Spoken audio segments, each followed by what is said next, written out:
Primetime local news, serving the Lakeland and Midwest regions. Welcome to Primetime local news. New show, Who Dis? We have relaunched, renamed. Look at this. I mean, it is beautiful behind us. I'm not wearing a new suit though, so you have to get used to old fashion for a while. Well, that's unacceptable, Josh. You need a whole new word. No, I just kidding. Well, we're talking lots. There's lots going on social media. We wanted to know what you thought about Rachel Notley's decision to pull Alberta out of the federal climate plan due to last week's decision on the Trans Mountain Pipeline, because you own a pipeline, you own a pipeline, I own a pipeline. So want to know what you think about that. Also in social media, Nike announced Colin Kaepernick is now the new face of Nike. It's creating quite the controversy online. What are your thoughts? Yeah, lots of chatter. I want to kind of hold off for a couple of days and let more information flow in personally. But I think the extreme reactions, has been a little much. I mean, people almost have to get their feet amputated. They're so outraged. They're lighting their feet on fire. Yeah, I know. That's nuts. A little crazy. Anyways, and we're also talking back to school, and that's where Brittany is over at Father Gorman. It's the first day of school for many kids all across Lloydminster, and we are checking in with Lloydminster Catholic School Division to find out how the first day went and what kinds of exciting things are going to be going on throughout the year. We'll have that a little bit later in the show. Well, this morning you might have had some trouble getting your kids out of bed, as today did mark the first day back at school. Our Elise Darwish has the story. What's the name of this place? Thousand. There we go, ball's rolling. Both for the students and the teachers, the day means catching up with friends and sharing the adventures of the summer. It's a day of excitement and eagerness. Looking forward to just get back to school and see all my friends and meet the new teacher. I like learning new things and like trying new stuff, so that would be exciting. For teachers, the first day back includes getting the kids back into a routine and back in the mindset of learning.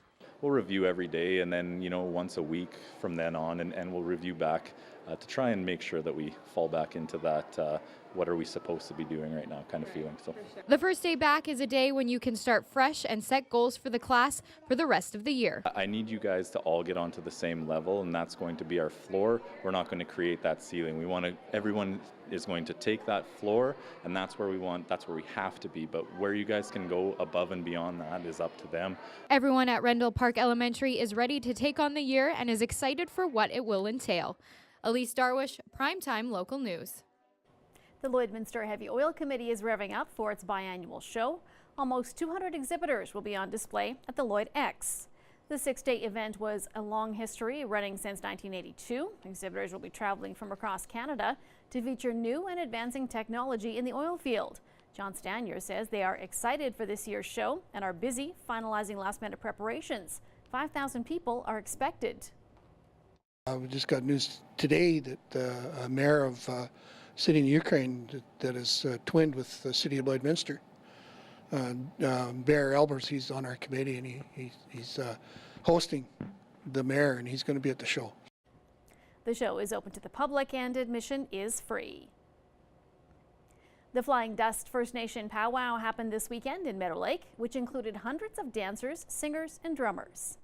We are a Cree community in northwest Saskatchewan with about 1,500 members. This year we are celebrating our 14th annual powwow, and we decided to go traditional. The reason for going traditional is to bring healing to our community and its members, and the drum and the dancers are healing. Make sure to come and visit us whenever you are in our area. Around 4,000 people attended, and we want to say thanks to Melinda Morin for sending in the footage. Now, saying goodbye to summer can be a tough thing, but an event in Fort Saskatchewan has an unexpected twist. On Sunday, the sheep leaving parade made its way through Legacy Park. The sheep are heading back to their winter home and will not be back until June of 2019. As you can see, the sheep have become more of a tourist attraction rather than being used for grazing sheep. They're available for viewing from the end of May to the long weekend of September on Thursdays to Sundays between 1 and 8 p.m. Now we want to say thank you to Arthur Lewandowski for sending us in the footage. Now let's head over to Michaela to find out what's trending.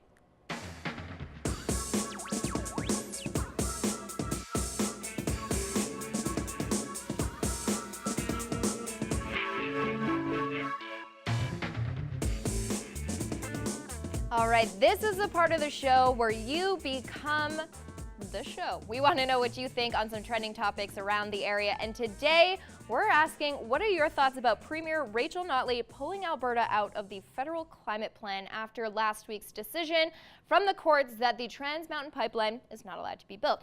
So we went ahead and asked you over on Facebook, Instagram, Twitter. We wanted to know, so do you agree with Premier Rachel Notley's decision to pull Alberta out of the federal climate plan over the Trans Mountain Pipeline? And here's what you had to say.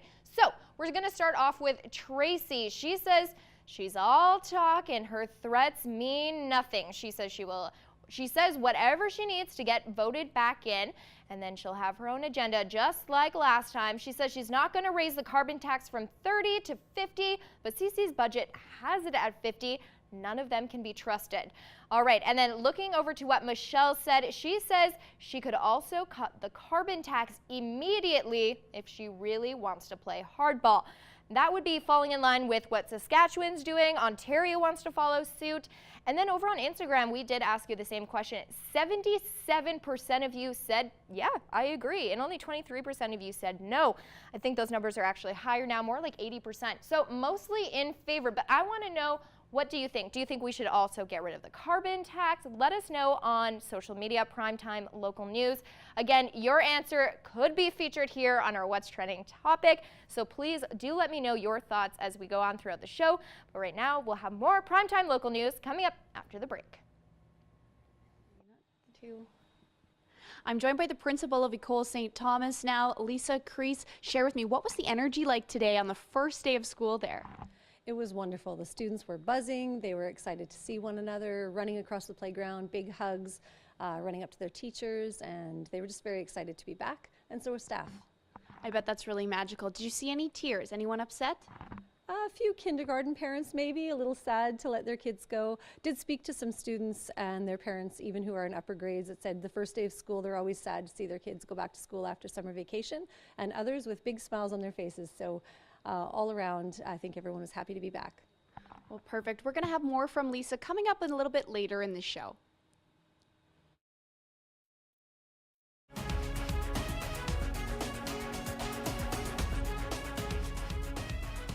All right, welcome back to Primetime Local News. We are talking what's trending on the internet. And apparently now Amazon worth $1 trillion. That is insane. Yeah. Apple, I think, was a couple weeks ago, they reached $1 trillion. So now I feel like all these companies are just going to reach $1 trillion, $2 trillion. Yeah, if we were worried about one large corporation taking over the world, I think Amazon's now in the front seat for that. Over Apple? I think, I mean, it's worth $1 trillion.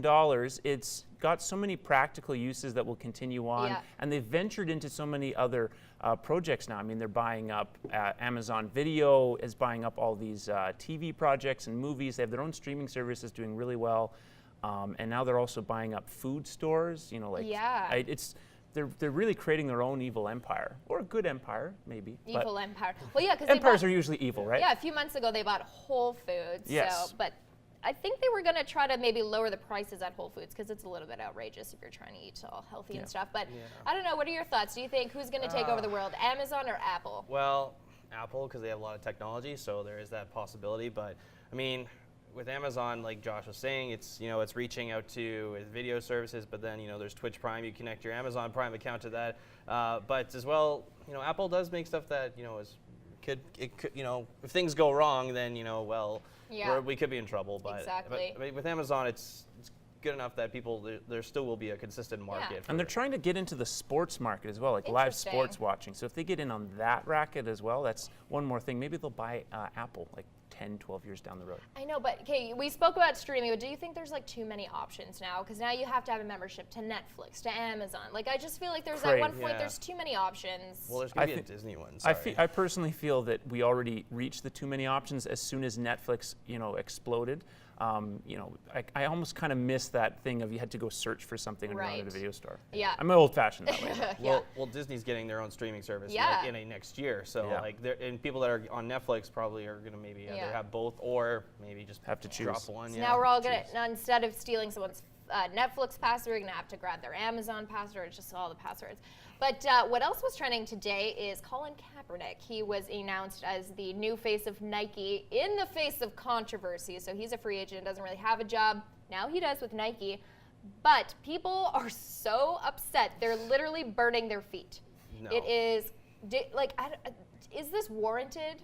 This type of outrage? I mean, we've seen stupid burnings before in sports. I mean, LeBron James, his exodus from Cleveland, while in some people's eyes maybe not the most sensitive way to leave a franchise, resulted in a lot of damaged property and other foolish things. However, I don't think I've ever seen someone burn their feet before while wearing the products. I think that's a new one for sports fans or crazy people, whatever you want to call it. They really are. They kind of take it to the extreme. Well, Vancouver 2011 Stanley That's true. Cup Finals. Canadians aren't strangers to that as well, and plenty of people in Vancouver found that out the hard way. 2006 as well with White Ave. I don't know, and like we saw Nike stand up for Serena Williams at the French Open. So do you they kind of have all the athletes back, don't you think? Yeah. I think you could make an argument that they certainly do. One kind of counterpoint some people have with this is that the idea of Colin Kaepernick having sacrificed everything doesn't seem as strong when we now know he's been being paid by Nike the entire time. And he's probably going to make a lot of money off of this because there's a large portion of the United States demographic that will support this. Exactly. But again, I keep getting hung up on how extreme everyone's reaction. Either people are racist or they're burning their feet. Yeah. You know, that's one extreme or the other. Yeah, pretty much. Exactly. But we want to know what you have to say on this topic. Do let us know over on social media. We're going to check in with Brittany, who's down at Father Gorman. I'm joined with Lisa Priest, the principal of École Saint-Thomas School. As I just learned, it's Thomas, not Thomas, so I'm learning French over here already. We're talking about the first day of school. Now, I was curious, do all kids know how to speak French on their first day of school at a French immersion school? They certainly don't come in all speaking French. In kindergarten, grade 1, grade 2, they know some vocabulary, but certainly by end of grade 2, grade 3, they are running around, they're able to speak complete French to us. So it's interesting that the students can come back after a summer vacation, most of them not having used any French at all, and as soon as they see their teachers, they get a big hug, and next thing you know, they're speaking in French. And so all that vocabulary is resurrected back into their everyday language. So it's really quite amazing to see. And so if the child's never spoke French at all before, can they attend a French immersion school? For sure. French immersion schools are built for English-speaking families or families that don't speak French at home. So anyone that wants to learn French can come to a French immersion school. And basically, piece by piece, the vocabulary is built over kindergarten, grade 1, and after 18 to 24 months, the students have enough vocabulary that they can speak fluently back and forth with their teacher. It's really quite amazing. Anything concrete right off the start, they learn all the words for, so they carry their sac à dos and they put all their papier in their sac à dos, and next thing you know, they're piecing it together and bringing books home, and they learn to read in French first. And then in grade 3, we teach them formally how to read in English. So it's quite a process and an undertaking, but it's an amazing journey for them. That's really special. And we were just talking off air about the school this year got something new, a new crosswalk. We sure did. We were lucky enough to have a brand new crosswalk put out in front of our building. So now we're going to teach the students and the parents to watch for that as they jump across with their joie de vivre, anxious to head home or head into the building. We're just excited to have that new safety feature and just take care of the children a little bit better on that big long street in front of our school. Perfect. Well, thank you so much for joining us, Lisa. And we're going to have a little bit more coming up later in the show, but now back to weather. All right, it was a little bit of a cool start for those kiddos going back to school today. Not quite the 31 degrees we saw back in 2013, but we did see -1 back in 1885. That was way before we were keeping records in 1985. -1, at least it wasn't that cool, but taking a look now at our satellite radar, not a whole lot of action, kind of just some cloud cover going through the area. Looking at our current temperatures across the map, our averages should be about 16 and 9 for the low, so we're not quite at our average high, kind of in the mid-teens, a little bit lower than that, so nowhere is really at our averages. Couple of 12s down south, Maidstone, Battlefords, Provost, Macklin, all sitting at 12, a little bit warmer as you go up north. Wainwright, Vermilion, 14 in Vegreville, 15 in Edmonton. Taking a look at our watches and warnings frost, you guys. I know it's just the beginning of September, but we do have those frost warnings in effect coming in. We're kind of missing us here in the border city, Marwayne, Lloydminster, right on the cusp of that, but out to the east, out to the west, lots of frost could be happening in those areas. So do take your plants inside. I know I'm going to get all the flack because I'm the new weather person and I'm going to get blamed for this bad weather, but I promise it's not my fault, you guys. Looking at our 3-day forecast, Wednesday, 19 degrees, so we're going to be right on that average. Thursday, a little bit of cloud cover, 18 for the high there, 5 degrees for the low, and Friday, about the same, 21 degrees, 8 for the low, and we will have more details later on the show, but right now we're going to take a look at our stocks.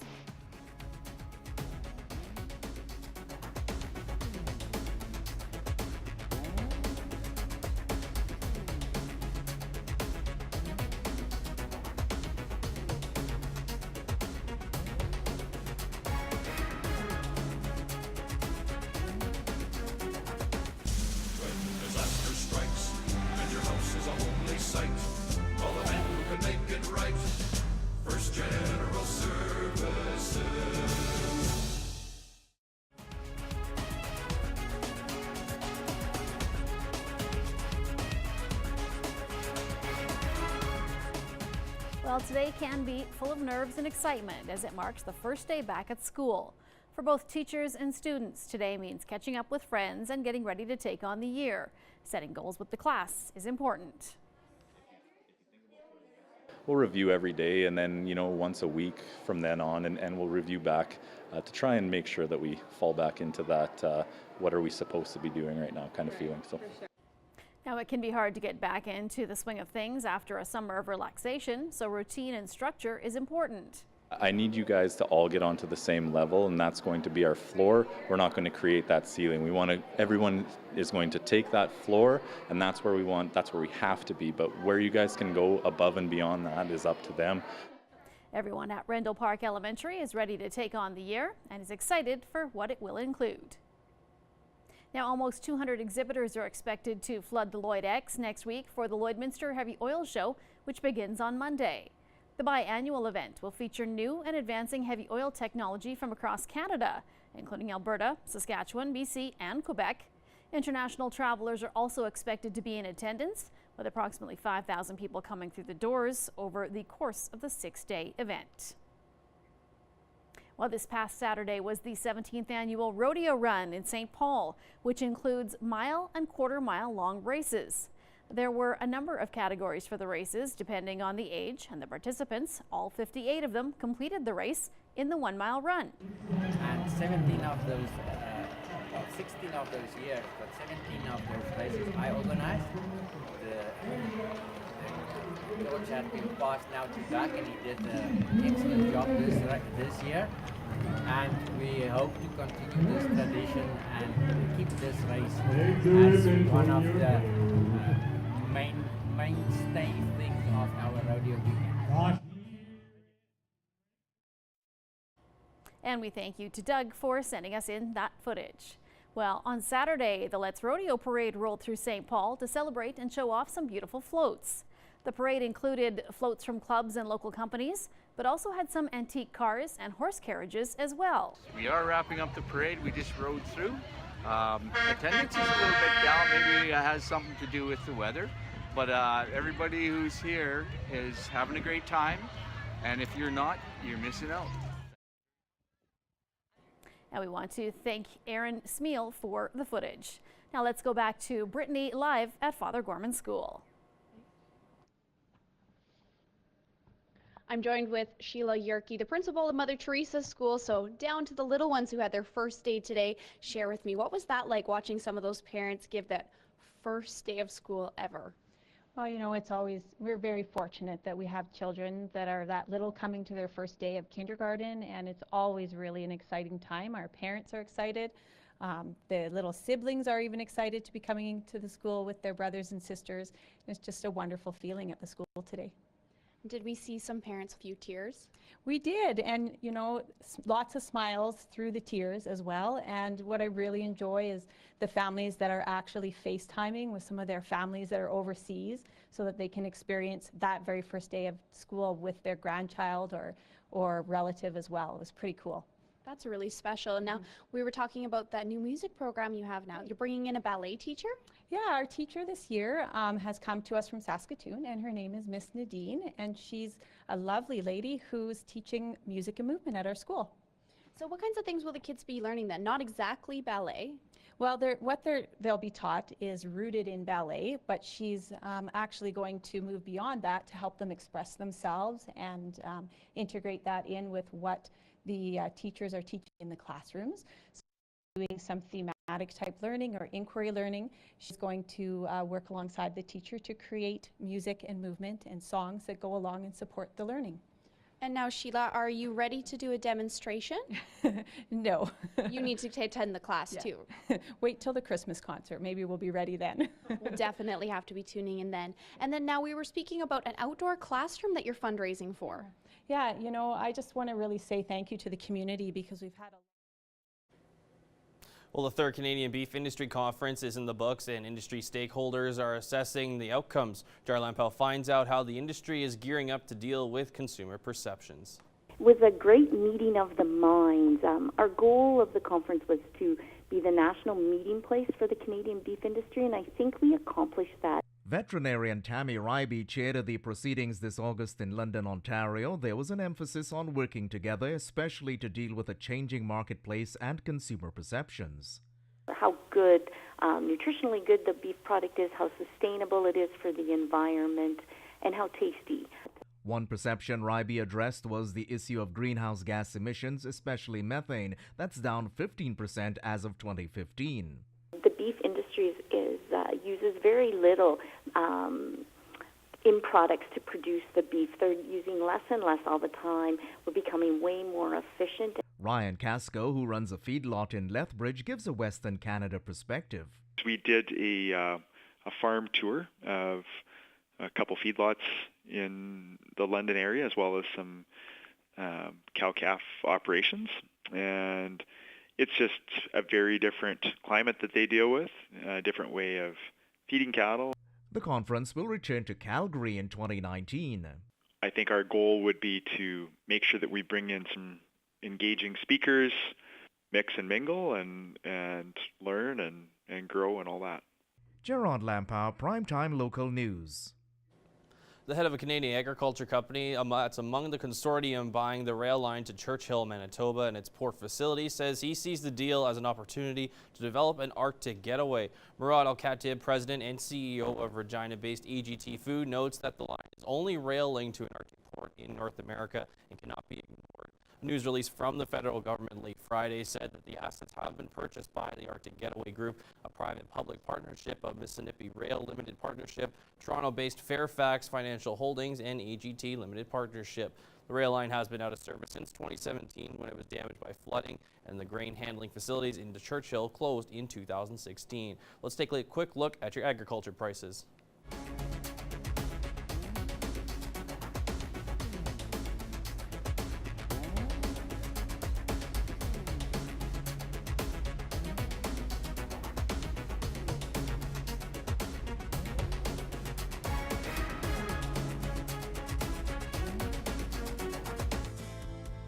City Center Auto Body is proud to offer the paintless dent removal system. This works by going behind the panel, working out small dents. Lloydminster's trusted auto body shop for over 35 years.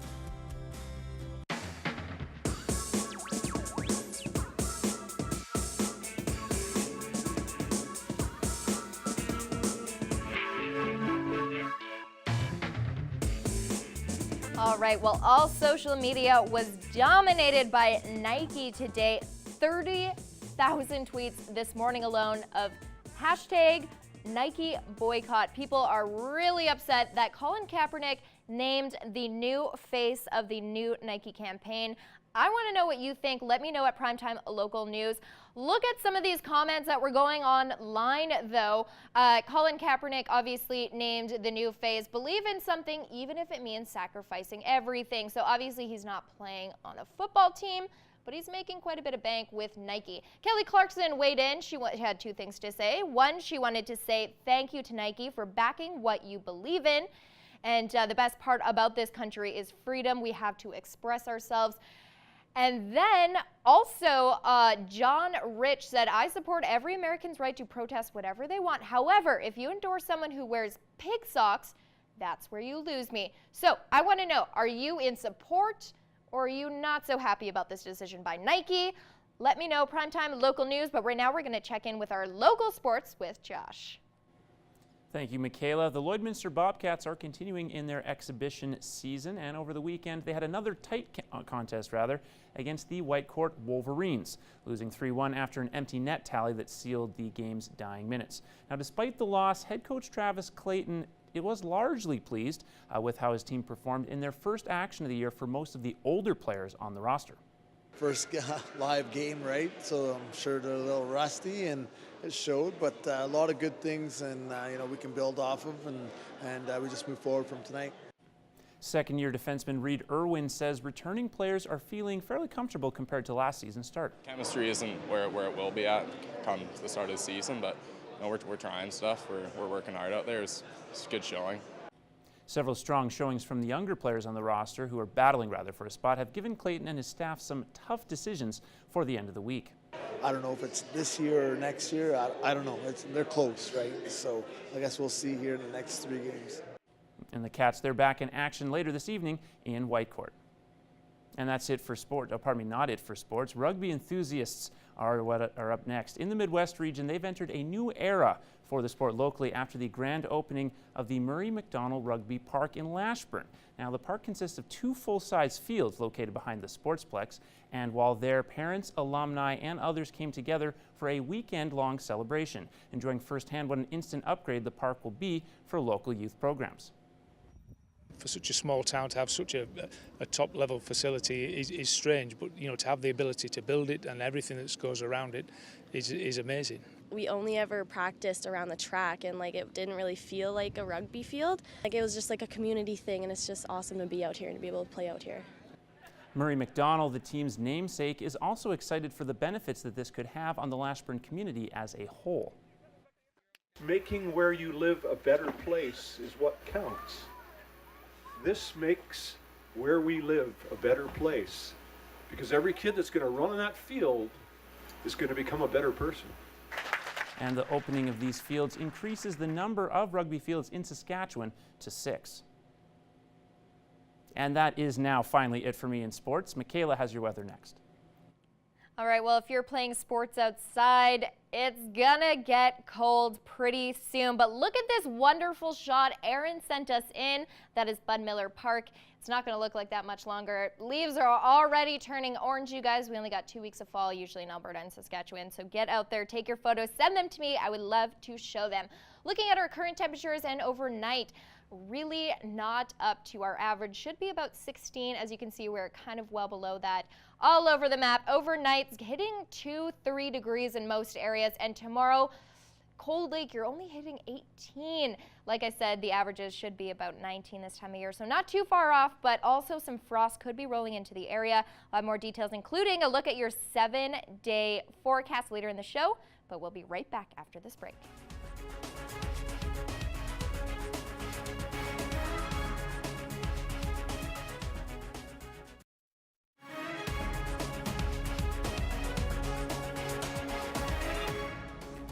All right, we are back, and we're with John Punchon from the SPCA, infamous John. That you just have one name, pretty much. John from the SPCA. Yes, I do. Yeah, SPCA John. So we're bringing Pet Project here into our new studio, and you have brought us kittens.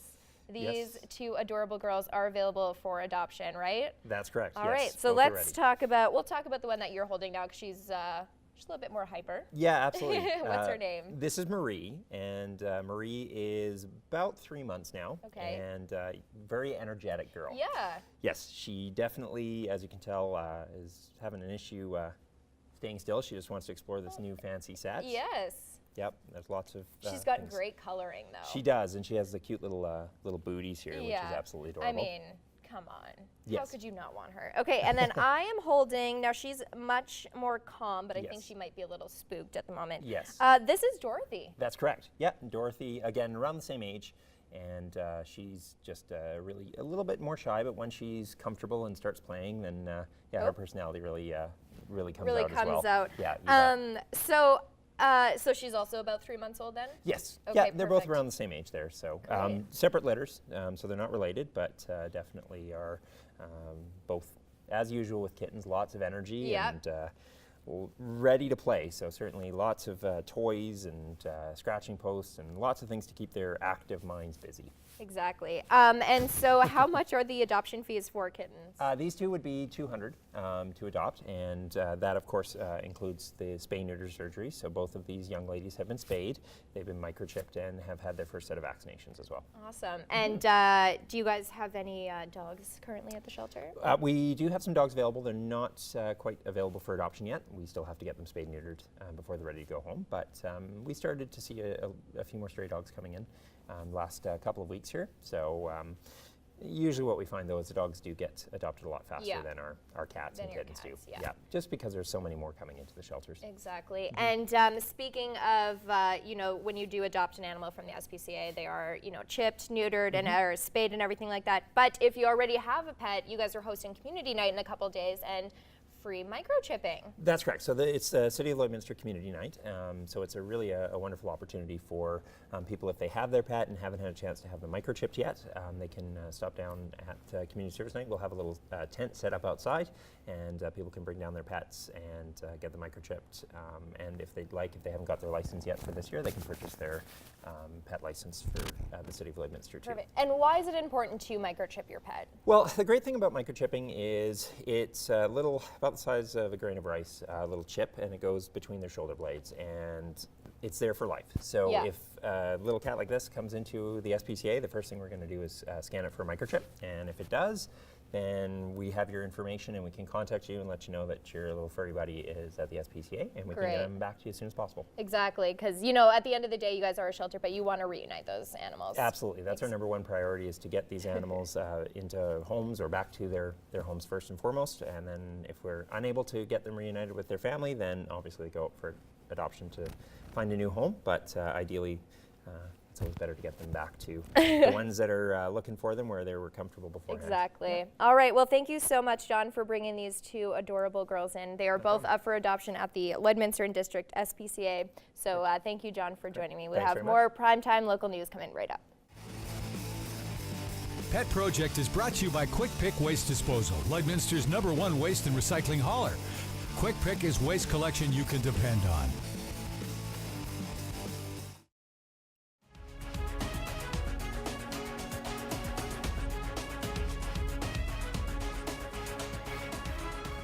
Well, this morning you might have had some trouble getting your kids out of bed, as today marked the first day back at school.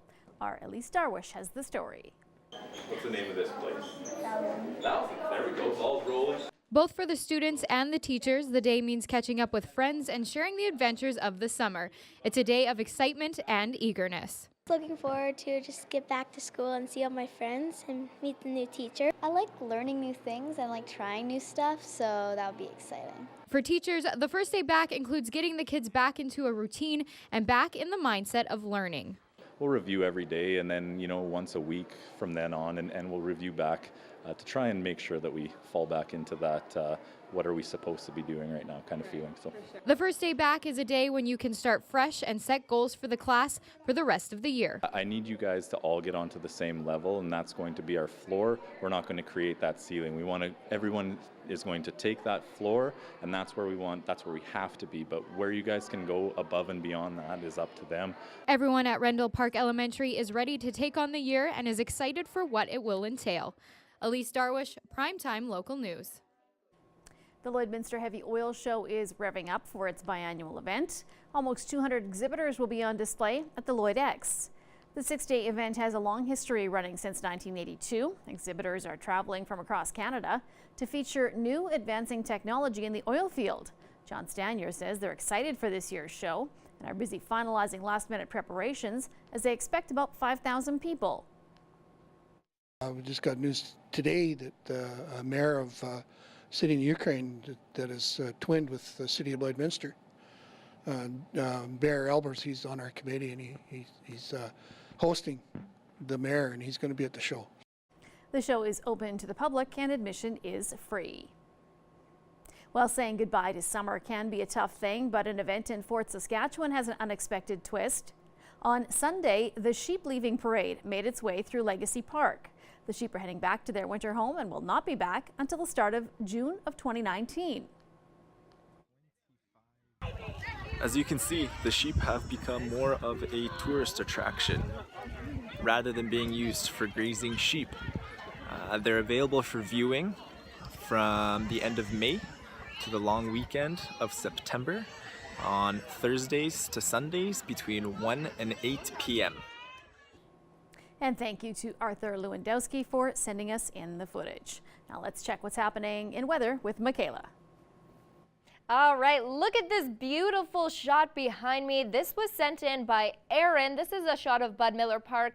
Unfortunately, it's not going to look like that for much longer because the frost is rolling in. Let's look at the next 24 hours. Not a whole lot of action coming through, just a little bit of precipitation, but that's not really going to hit us, so not to worry. But looking now at our current temperatures, it is 6:45. We are a little bit below the averages for this time of year. 11 in Marwayne, Lloydminster, a little bit warmer down south, Maidstone, North Battleford, sitting at 12. Even a little bit warmer, even further down south, Provost, Macklin, sitting at a pair of 14s. Looking at our watches and warnings, those blue areas do mean frost is on the way, so do be careful. And look at that, a look at your school day forecast tomorrow, but we'll have more details later in the show. Right now, we're going to look at what's happening.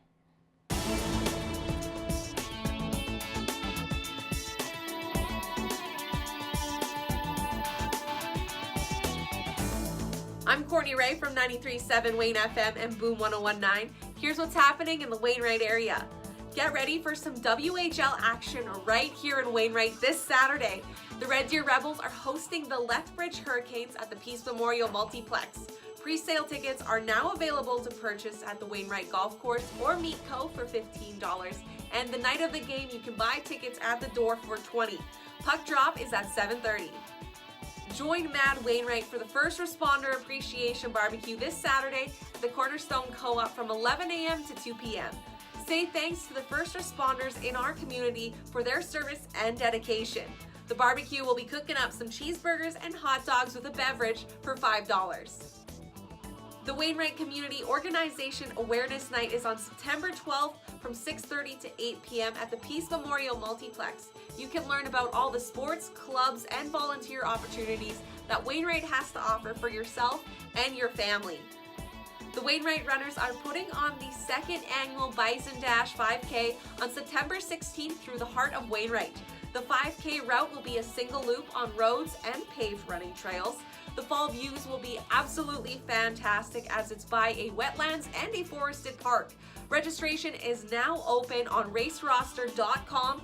Search for Bison Dash 5K. If you have an event you would like us to feature on what's happening in Wainwright, please send an email to waynefm@newcap.ca.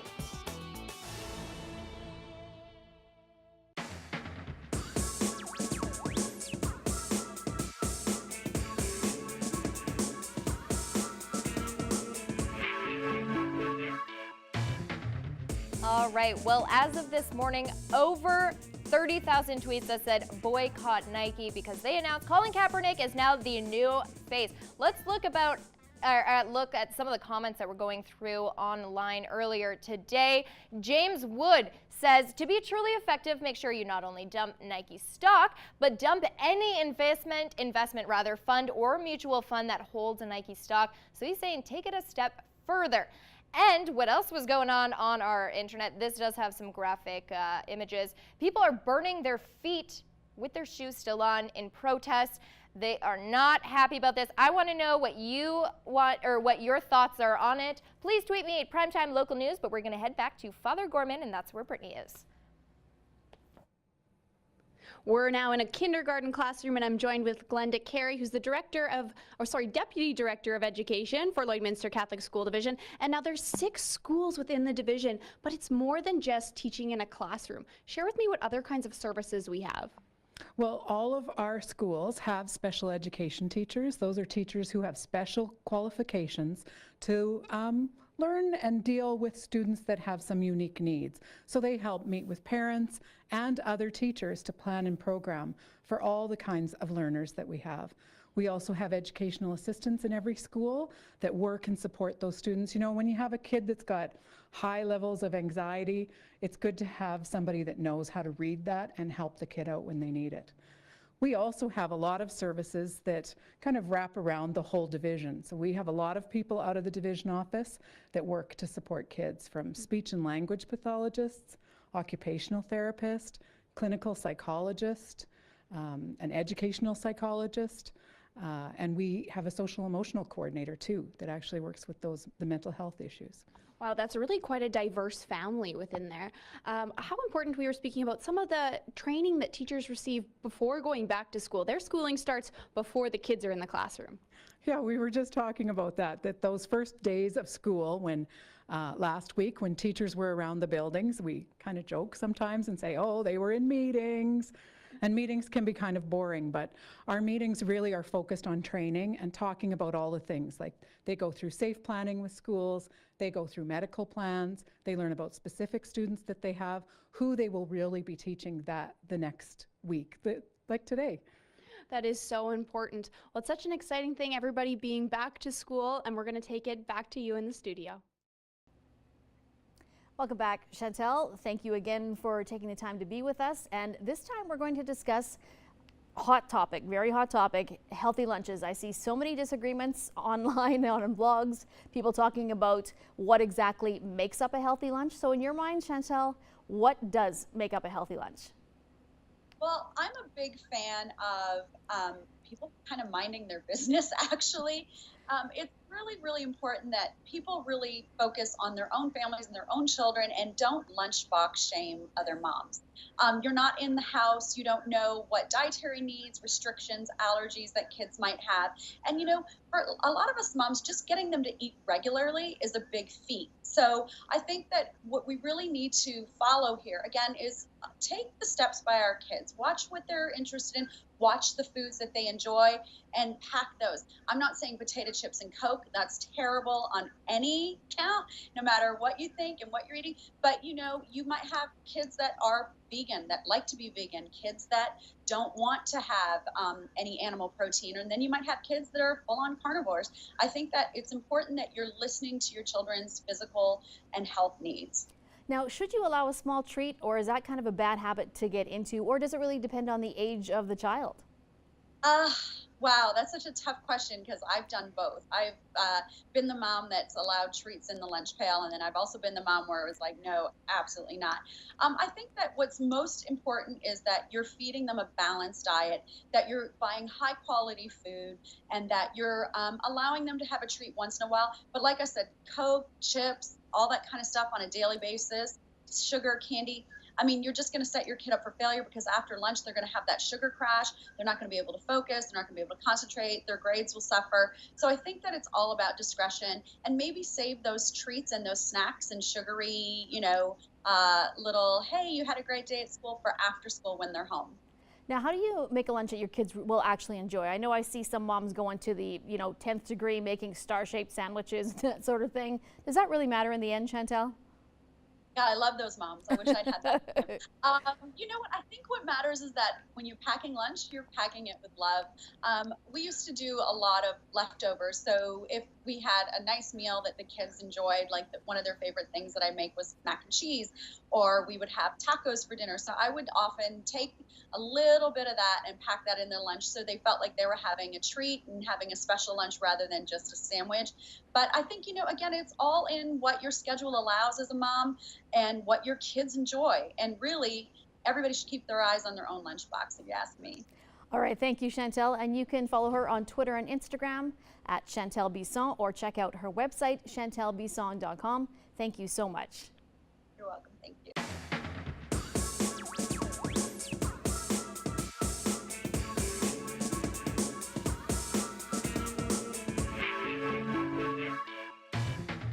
All right, this is a part of the show where we want to hear from you. Earlier today, we asked the question, do you agree with Alberta Premier Rachel Notley taking Alberta out of the federal climate plan over the Trans Mountain Pipeline court decision from last week. We asked on Instagram, we did throw up a poll on there. We'll get to those results in just a bit. But first, Tracy says she's all talk and her threats mean nothing.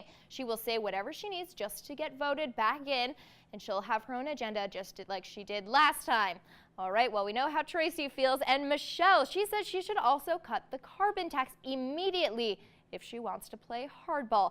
And then moving into our poll, we did ask that question. 77% of you are in favor with Premier Rachel Notley. You agree that that was the right decision to pull the province out. We do want to hear from you. Keep those answers coming in at Primetime Local News, Facebook, Twitter, Instagram. Find us all over there. But right now, we're going to take a quick break. Stay with us.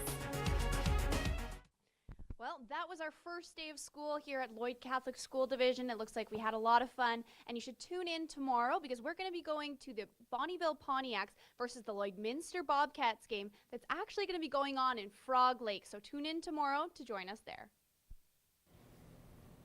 All right, love the hat, Brittany. Back here in studio, we're talking tennis. Josh has your tennis talk. I don't know much about tennis, but I know we got some new courts. Yes, well, we've enjoyed those new courts most of the summer now, and everyone who was, I guess, complaining about the money spent on that, those complaints have essentially been rendered useless as the courts were used all summer. That's awesome. And they ultimately resulted in really big participation in a couple of the local tournaments, such as the Paul Douglas Classic in August. It was not only to capacity with players, but they actually are wanting even more players potentially in the next couple of years. That's awesome. So that's now coming up. They have a team tournament coming up, not this weekend, but next weekend, where you can have as many as 8 people on a team jumping in and out of games, which will be really exciting. So really, it's a sport that's kind of taken over Lloydminster in the summertime the last couple of years. Yeah, maybe we'll have the Lloydminster Open one day. The Lloydminster Open, that would be nice. I know, and looking in weather, not very tennis friendly because frost could be coming in, you guys. We're going to be missing Lloydminster, but look at those numbers. Not quite where we want to be for this time of the year. Averages are 19 and 6 for the low. A little bit over, a little bit under, so yeah, that's it. But anyways, we hope you enjoyed our first broadcast of Primetime Local News. All local. Send us all of your event footage, your photos. We want to show it. We'll see you tomorrow. Tweet Take at care. us.